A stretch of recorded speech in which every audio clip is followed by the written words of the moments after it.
NATO intervened on Russian-Ukrainian battlefield, and Russia suffered heavy losses. Not long ago, the war in Ukraine escalated again, and there have been obvious changes in the assistance and support of all parties to Ukraine. Against this background, Russia unexpectedly suffered a heavy blow from NATO, which led to huge losses.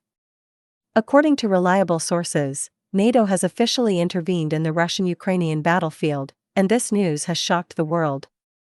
In just one day, Russia lost $150 million for this.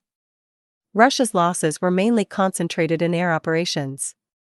Surprisingly, Ukraine's air defense forces demonstrated extraordinary technology and successfully shot down 3 Russian Su-34 strategic bombers.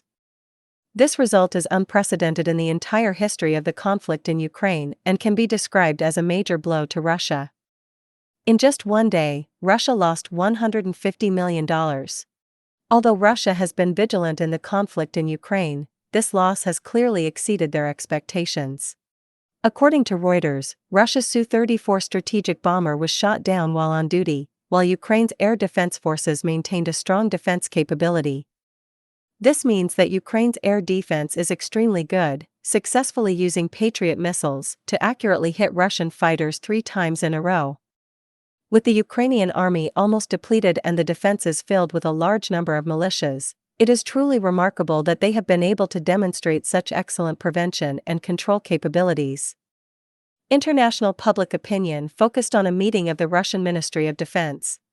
Russian Defense Minister Sergei Shoigu revealed that Russia's frontline forces intercepted the radio communications of the Ukrainian army and found that the other side was communicating in English and Polish. This is completely inconsistent with the battlefield intelligence that Russia has received over the past 2 years. Shoigu said that based on this battlefield intelligence, it can be inferred that NATO forces have officially intervened in the Russian-Ukrainian battlefield and replaced part of Ukraine's defense forces. NATO forces manipulated Ukraine's air defenses, tactical ballistic missiles, and multiple rocket launchers, inflicting significant damage on Russian forces.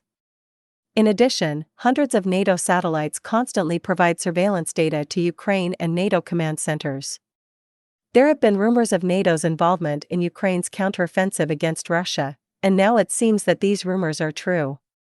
For Russia, this is a huge challenge. If NATO is directly involved in the Russia-Ukraine battlefield, then the global security situation will face significant risks.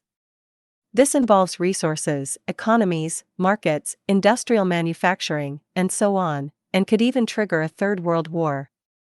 Therefore, both NATO and Russia must proceed with caution, and at the same time, the international community needs to work together to avoid further escalation of the conflict and find a peaceful solution to the conflict between Russia and Ukraine.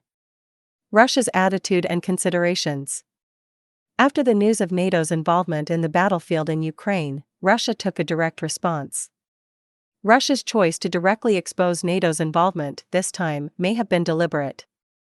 First of all, the weak economic situation in Europe in recent years is evident, which means that their attitude to the conflict in Ukraine has also changed. In addition, U.S. support for Ukraine may be affected by domestic factors, such as the presidential election, Israeli demand, and the capacity of the U.S. indigenous industry. Therefore, by exposing the news of NATO's involvement in the battlefield in Ukraine, Russia is sending a clear signal to the United States and Europe about whether they dare to accept this war. However, in the event of a direct conflict between Russia and NATO, it will have a huge negative impact on the global security situation. Both sides should exercise caution to avoid further escalation of the conflict.